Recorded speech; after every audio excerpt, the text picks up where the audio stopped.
Today's video comes from Reddit user Donovan221. The story is titled, "My ex blocked me, so I started mailing her parts of myself." 6 months down the drain, I'm still kind of in shock. Well, maybe that's not the word for it. It feels like I lost a game that no one even knew I was playing. I still find myself thinking about when we first met, how she was the first woman to ever show me that I could be loved. That I wasn't just some hopeless guy, incapable of forming a connection. God, those memories hurt. But the memories of the arguments hurt more. I tried telling her that I was sensitive. I can react in ways that don't feel comfortable.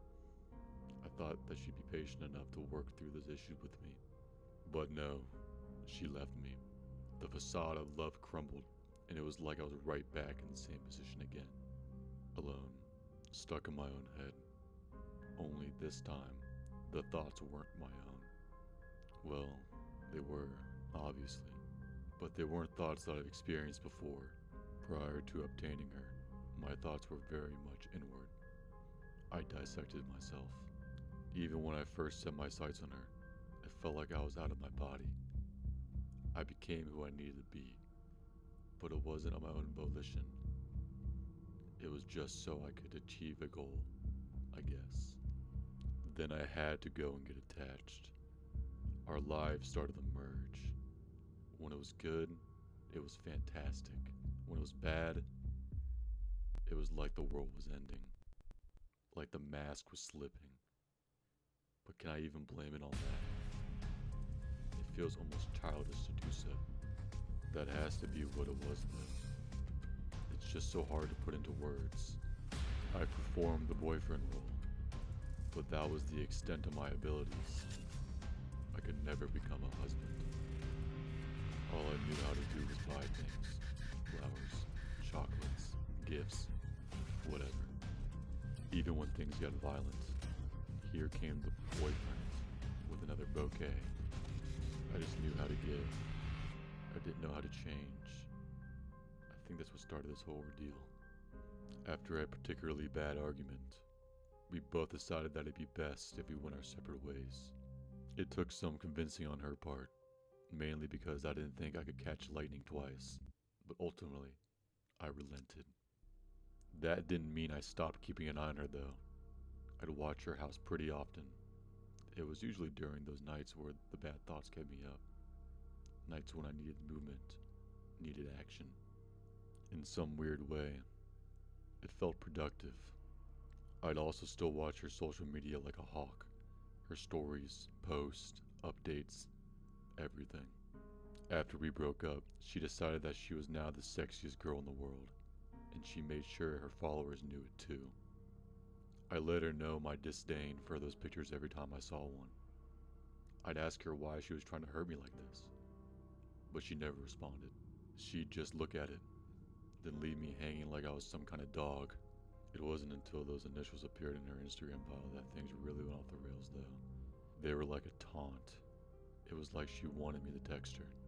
I tried to lay down the law, but like always, I got no reply.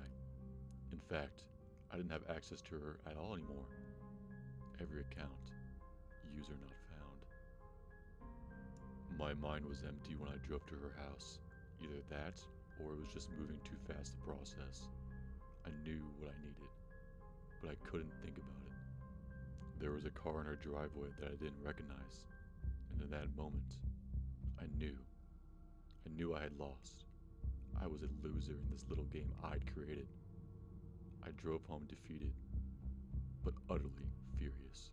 No matter how hard I tried, my anger and desperation wouldn't subside. I lost sleep. I didn't eat. I was turning against myself. That's why I did what I did. I wanted her to know what she had done to me. It started off small. A few locks of hair, some fingernails, and a handwritten note that I thought would drive her back into my arms. Have these too, since you're taking everything away from me anyway.